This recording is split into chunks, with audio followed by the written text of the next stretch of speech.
안녕하세요. 하늘소리교회 이모상 목사입니다. 오늘 나눌 말씀은 누가복음 3장 15절에서 17절의 말씀입니다. 백성들이 바라고 기다림으로 모든 사람들이 요한을 혹 그리스도신가 심중에 생각하니 요한이 모든 사람에게 대답하여 이르되 나는 물로 너희에게 세례를 베풀거니와 나보다 능력이 많으신 이가 오시나니 나는 그의 신방끈을 풀기도 감당하지 못하겠노라. 그는 성령과 불로 너희에게 세례를 베푸실 것이요 손에 키를 들고 자기의 타작마당을 정하게 하사 알곡은 모아 곡간에 들이고 축정이는 꺼지지 않는 불에 태우시리라. 아멘. 하나님은 세례 요한을 이스라엘 백성들 앞에 나타나게 하셨고 죄사함의 은혜를 증거하게 하셨습니다. 이스라엘 백성들은 스스로 아브라함의 자손이라고 생각하면서 죄사함의 은혜는 필요하지 않다고 생각하고 있었습니다. 그러나 하나님은 그들 또한 죄사함의 은혜가 필요한 존재라고 말씀하시고자 하셨던 것입니다. 하나님은 애초에 죄 없고 의로운 사람들을 백성으로 부르시지 않으셨습니다. 오히려 죄가 많고 흠이 많고 그래서 그 누구보다도 죄사함의 은혜가 절실히 필요한 존재를 하나님의 백성으로 부르셨습니다. 그것이 바로 이스라엘 백성들이었습니다. 하나님께서 그렇게 하신 것은 그렇게 하심으로써 하나님께서 자격 없는 누구라도 구원하실 수 있다. 이것을 온 천하에 선언하신 것이었습니다. 하나님 앞에 자격과 조건을 내세워서 구원을 받을 수 있는 존재는 아무도 없는 것입니다. 하나님께서 죄사함의 은혜를 베풀어 주시는 그 사람은 그 은혜를 받는 누구든 그리스도의 구속의 은혜를 경험할 수 있게 되는 것이죠. 그래서 하나님은 이 모든 것을 온천하 모든 사람들에게 모든 민족들에게 알게 하시기 위해서 이스라엘을 선택하셨고 그들의 삶을 인도하셨던 것입니다. 세례 요한이 그렇게 회개의 세례를 선포하고 또한 하나님의 백성들이 가야 할 길에 대하여 가르치기 시작하자 사람들 중에는 요한이 그들이 바라고 기다렸던 메시아 곧 그리스도가 아닌가 하는 이런 생각이 퍼지기 시작했습니다. 누가복음 3장 15절입니다. 백성들이 바라고 기다림으로 모든 사람들이 요한을 혹 그리스도신가 심중에 생각하니. 사실 이런 백성들의 기대와 바람은 당시 종교 지도자들에게는 큰 위협이 되었을 것입니다. 그들은 종교 지도자로서 사회의 기득권을 차지하고 있었습니다. 그래서 요한의 선포가 마음에 들지 않았습니다. 그러나 사람들이 그에게 끌리고 그 사람의 말을 듣는 것, 요한의 말을 듣는 것을 막을 수는 없었죠. 혹 백성들이 자신들에 대해서 반감을 가질까봐요. 만약 심지어 그가 그리스도라면 자신들이 가진 기득권을 빼앗아가는 것은 아닐까 이렇게 염려하기도 했을 것입니다. 그래서 종교 지도자들은 세례 요한에게 사람을 보내어 묻게 했습니다. 누가복음에는 그 대답만 기록되어 있는데 요한복음에는 세례 요한이 그런 대답을 하게 되는 과정이 조금 더 자세하게 기록되어 있습니다. 요한복음 1장 19절에서 27절의 말씀입니다. 유대인들이 예루살렘에서 제사장들과 레위인들을 요한에게 보내어 내가 누구냐 물을 때에 요한의 증언이 이러하니라. 요한이 드러내어 말하고 숨기지 아니하니 드러내어 하는 말이 나는 그리스도가 아니라 한데 또 묻되 그러면 누구냐 내가 엘리야냐 이르되 나는 아니라 또 묻되 내가 그 선지자냐 대답하되 아니라 또 말하되 누구냐 우리를 보낸 이들에게 대답하게 하라 너는 내게 대하여 무엇이라 하느냐 이르되 나는 선지자 이사야의 말과 같이 주의 길을 곧게 하라고 광야에서 외치는 자의 소리로라 하니라. 그들은 바리새인들이 보낸 자라.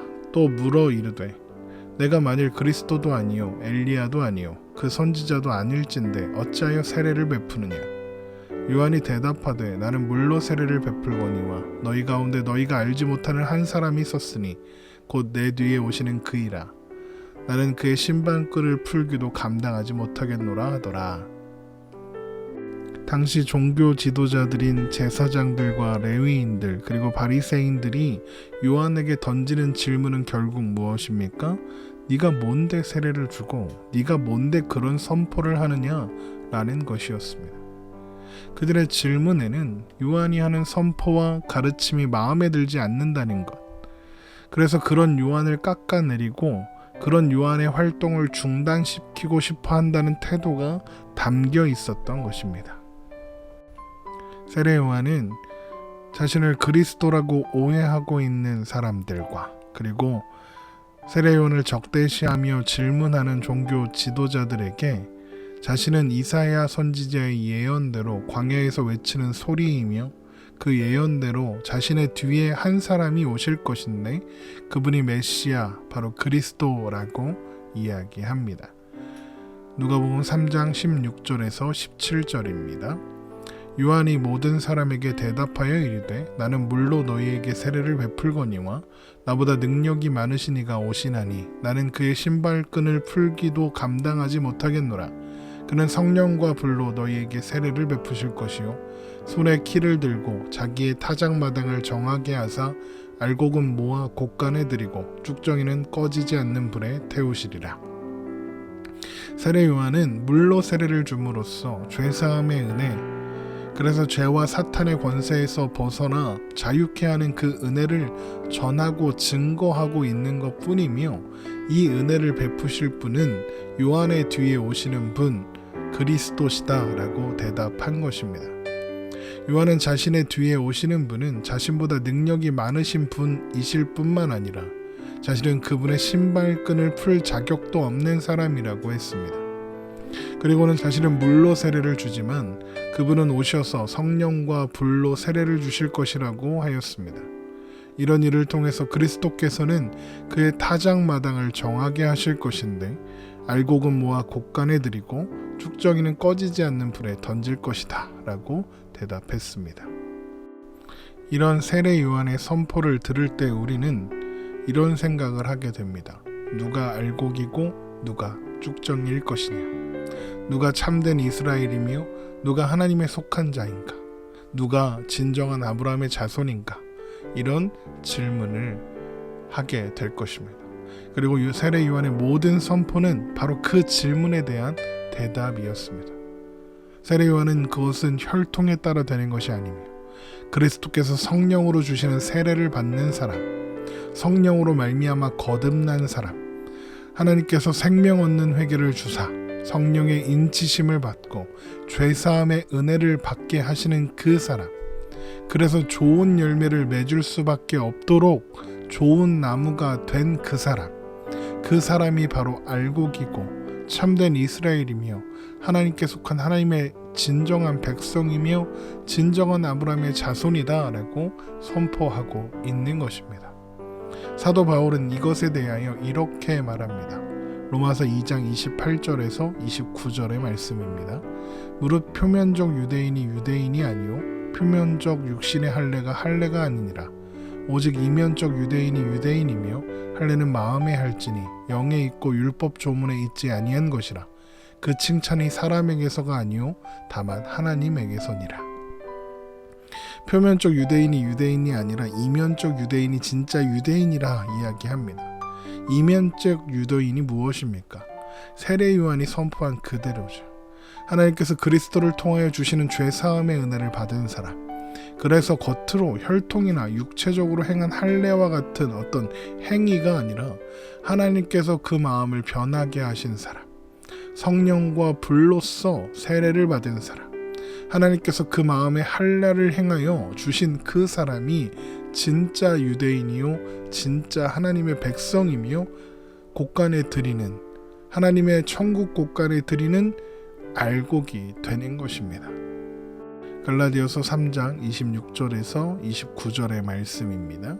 너희가 다 믿음으로 말미암아 그리스도 예수 안에서 하나님의 아들이 되었으니 누구든지 그리스도와 합하기 위하여 세례를 받은 자는 그리스도로 옷 입었느니라.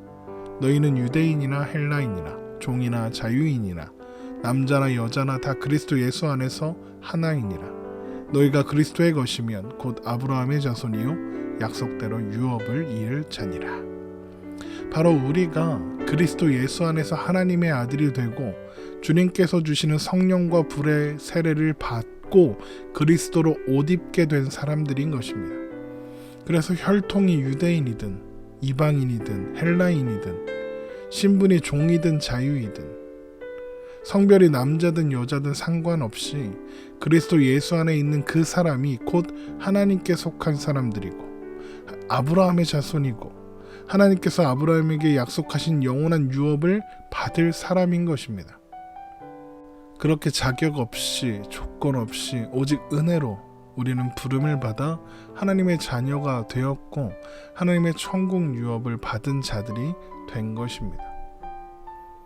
그 은혜를 우리가 기억할 때, 그 은혜를 우리가 확인할 때 우리는 세례 요한에게 세례를 받고 우리가 무엇을 하리까? 라고 물었던 사람들처럼 하나님 앞에 그런 질문을 가지고 서게 될 것입니다. 그러면 주님이 그렇게 묻는, 우리가 무엇을 해야 합니까? 라고 묻는 우리에게 주님은 뭐라고 대답하실까요? 헌금 많이 하라고 하실까요? 목사한테 좋은 옷 사주라고 할까요? 교회를 지어라 이렇게 하실까요? 십자가를 높이 치켜들고 광장에 나가라 하실까요? 절간이 사탄 마귀의 소굴이니까 다 불태워버리라 이렇게 하실까요? 그렇지 않습니다. 세례 요한이 그렇게 묻는 사람들에게 뭐라고 대답했습니까? 세례 요한이 세리들에게 세리를 그만두고 세례 요한 옆에서 살라고 했나요? 그렇지 않습니다.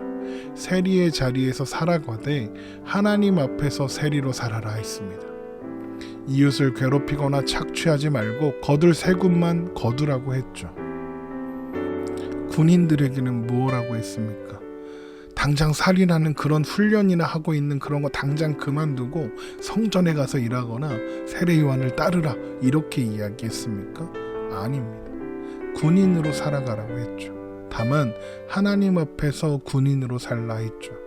이웃을 괴롭히지 말라 이렇게 이야기했습니다. 하나님께서 죄사함의 은혜를 베풀어 주셨으니 죄로 인해 일그러진 삶의 태도를 또한 바뀌게 하실 것이다. 그 놀라운 은혜를 베풀어 주신 하나님께서 너의 삶의 모든 순간 가운데 함께 하신다는 것을 기억하며 하나님 앞에서 살아가라 이야기한 것입니다. 한마디로 하나님 안에서 오늘을 살아라입니다. 여러분, 우리의 오늘은 하나님 앞에 있는 오늘입니다. 우리의 오늘이 하나님께서 그리스도를 통하여 베풀어 주신 죄사함의 은혜를 통과하여 하나님의 유업 이을 자로 사는 시간임을 여러분 기억하시기 바랍니다. 그래서 우리가 살아가는 그 자리가, 우리가 살아가는 그 오늘이라는 시간이 하나님과 함께하는 시간이고 하나님과 함께하는 자리가 되게 하는 우리가 되기를 주님의 이름으로 축원합니다. 오늘 하루도 주님 안에서 평안하시기 바랍니다.